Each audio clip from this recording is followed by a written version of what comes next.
साथियों नमस्कार, आप सभी का डाई बाड़मेर के डिजिटल एजुकेशन चैनल में हार्दिक स्वागत है। मैं दृश मोहम्मद गौरी, व्याख्याता, राजकीय उच्च माध्यमिक विद्यालय मीठड़ा। तो साथियों, हमारा जो मानव तंत्र चल रहा था अध्याय, उसका आज 7वां पार्ट अपन लेंगे, जिसमें मानव उत्सर्जन तंत्र। उत्सर्जन तंत्र के आधार पर 3 तरह के जंतु होते हैं, अमोनोटेलिक, यूरिकोटेलिक एंड यूरियोटेलिक, जिसके बारे में हमने कल चर्चा की। अब आगे है मानव उत्सर्जन तंत्र। तो साथियों, मानव उत्सर्जन तंत्र के अंदर मुख्यतः 3-4 भाग होते हैं। पहला है वृक्क, दूसरा मूत्रवाहिनी, चौथा मूत्राशय और अगला जो भाग है चौथा है वो मूत्र जनन मार्ग है। वृक्क 2 होते हैं और ये बीन सेट या राजमे की आकृति के होते हैं और हल्के भूरे रंग के होते हैं। ये कशेरुक तल के दोनों ओर उदर गुहा के अंदर स्थित होते हैं और प्रत्येक वृक्क का जो आंतरिक भाग होता है वो कॉनकेव होता है या अवतल होता है। इस भाग को हाइलम कहते हैं और हाइलम के अंदर की तरफ यानी वृक्क के अंदर की तरफ जो कीपाकार भाग होता है उसको पेल्विस कहते हैं। इसी भाग से धमनी या वृक्कीय धमनी वृक्क में प्रविष्ट होती है और इसी भाग से वृक्कीय सिरा है वो वृक्क से बाहर निकलती है। इसी भाग से मूत्रवाहिनी भी वृक्क से बाहर निकलती है। प्रत्येक वृक्क है वो असंख्य वृक्क या नेफ्रॉन का बना होता है। साथियों, अगर हम वृक्क या अनुप्रस्थ काटें तो इसके अनुप्रस्थ काट में आप देखेंगे कि इसके मध्य का जो भाग है उसको मध्यांश या मेडुला कहते हैं और बाहर वाले भाग को वल्कूट कहते हैं। अब प्रत्येक वृक्क से नंबर 2 जो आता है वो हमारे मूत्रवाहिनी। प्रत्येक वृक्क से एक नली निकलती है, इस नली को मूत्रवाहिनी कहते हैं। ये वृक्क से मूत्र लेके मूत्राशय तक जाती है। दोनों मूत्रवाहिनियां फिर मूत्राशय में खुल जाती है। तीसरा हिस्सा हमारे मूत्र जनन मार्ग का है वो मूत्राशय है। मूत्राशय एक थैलेनुमा मांसल संरचना होती है जो मूत्र को एकत्रित करती है। जब ये पूर्ण रूप से भर जाता है तो हमें मूत्र त्याग की इच्छा जागृत होती है और मूत्र उत्सर्ग प्रतिवर्ग या मैच्योरेशन रिफ्लेक्स के द्वारा हम मूत्र त्याग करते हैं। मूत्र का त्याग मूत्र जनन मार्ग द्वारा होता है जो पुरुषों में सिसन में स्थित होता है और महिलाओं में ये पृथक रूप से खुलता है। इस तरीके से साथियों, एक सामान्य रूप से मानव उत्सर्जन तंत्र की संरचना हो गई। तो जब हमने मानव उत्सर्जन तंत्र में वृक्क के बारे में पढ़ा था तब हमने चर्चा की थी कि प्रत्येक वृक्क या किडनी है वो कई सारी असंख्य आधारभूत संरचनाओं का बना होता है जिन्हें वृक्क या नेफ्रॉन कहते हैं। तो अब चर्चा करते हैं हम वृक्क या नेफ्रॉन की संरचना। तो साथियों, वृक्क या नेफ्रॉन की संरचना के मुख्यतः 3 भाग होते हैं। पहला मेलपिंगी काय या मेलपिजियन बॉडी, सेकंड इज कुंडलित नलिका convoluted tubules and third one is collecting duct और संग्रह नलिका। अब उसमें से सबसे पहले है हमारी मेलपिंगी नलिका।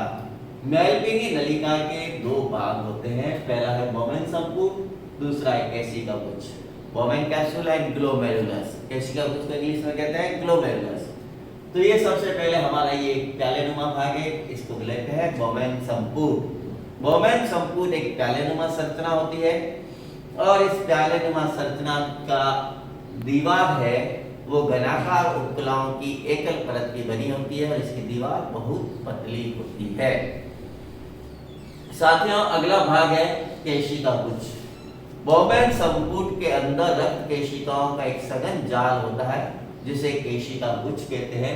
इसके अंदर जो रक्त लेके आती है उसे अभिवाही धमनी कहते हैं और जो रक्त लेके जाती है उसे अपवाही धमनी कहते हैं। तो हम देखते हैं कि अभिवाही धमनी का व्यास है वो अपवाही धमनी से ज्यादा होता है, अर्थात अपवाही धमनी का व्यास कम होता है।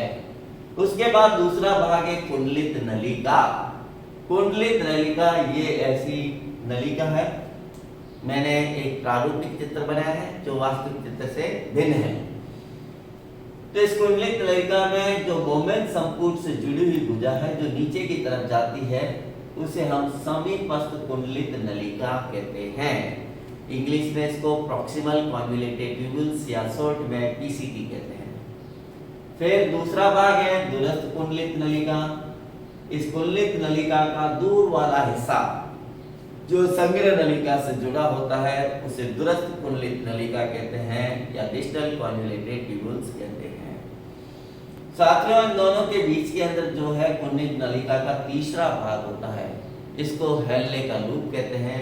ये यू आकृति का होता है।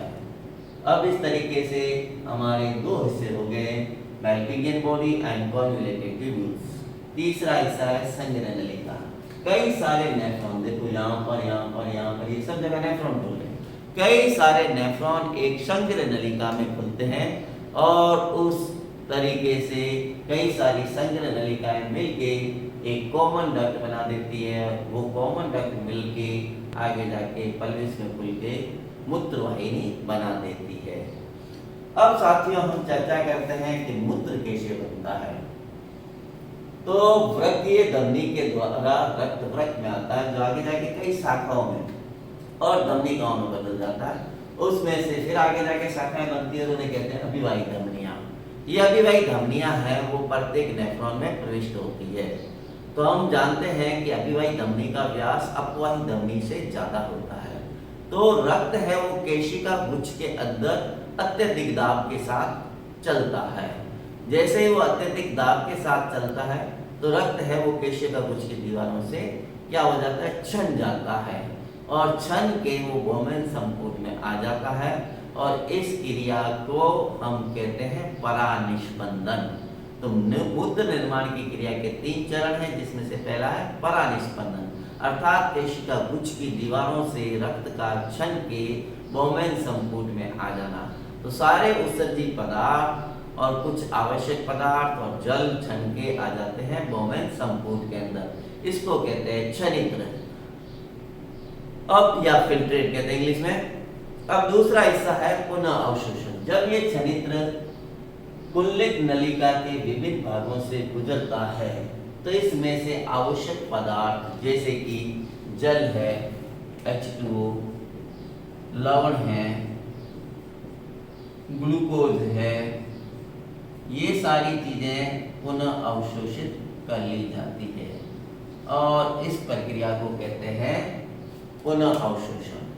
तो हमारा बोमेन संपुट है वो प्रति मिनट 1000 ml से 1200 ml छनित्र बनाता है यानी रक्त को छानता है और उसमें से लगभग 99% भाग का पुनः अवशोषण हो जाता है।